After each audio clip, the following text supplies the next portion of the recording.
I was part of the Metronomic conference in Marseille, and at that time we sat together and thought there must be another way in treating our patients.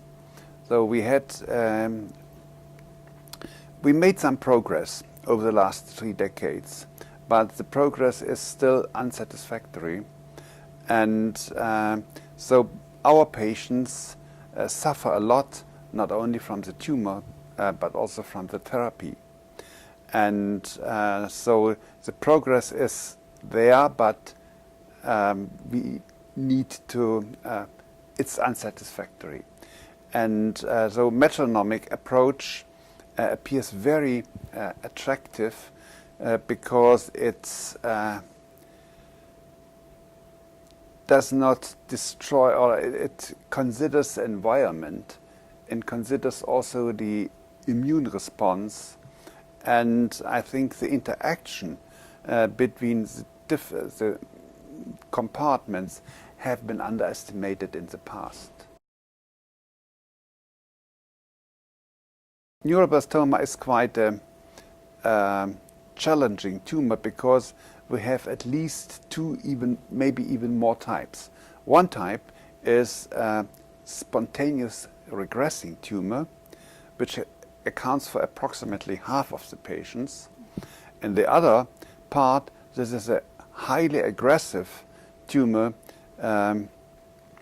in most of cases metastatic already at diagnosis, and these kids, they are small kids, get everything what is on the market.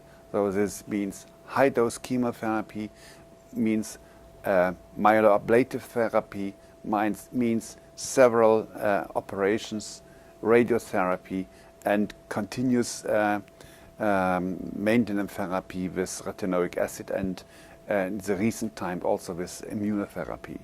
So it's a heavy burden for the kids, and so we started now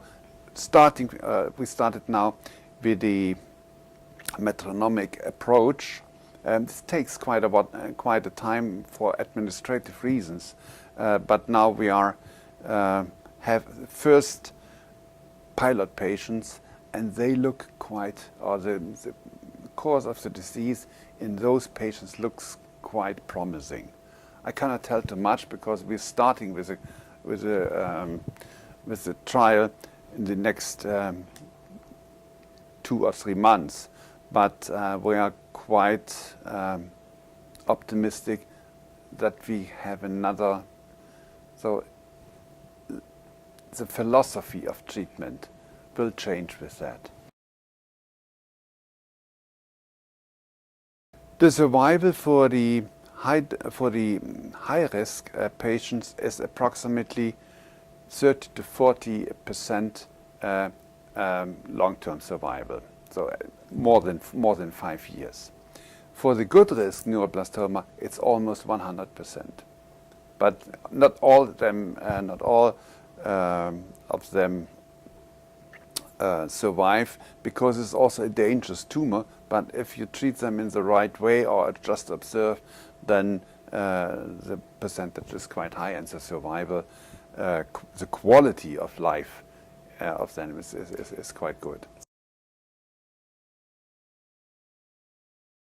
Yeah, those die, and they have some good times during the treatment, but one has to consider that the treatment itself is a very heavy, difficult time for them. This trial we are planning to do uses cyclophosphamide for daily for a year, celecoxib daily for a year, etoposide for 4 cycles, 21 days, and vinblastine is also anti-angiogenic drug every 14 days IV. It starts as a national trial, but we hope that we have very soon, if it works, that it can be distributed to other countries, and there is quite a high interest in that. I think it's a very interesting initiative, and I heard for the first time here.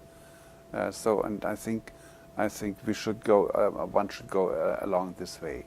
Yeah, we need support for that, and good idea. I cannot say what I think. I can say I hope it will bring. It will change the philosophy of anti-cancer therapy, at least in children.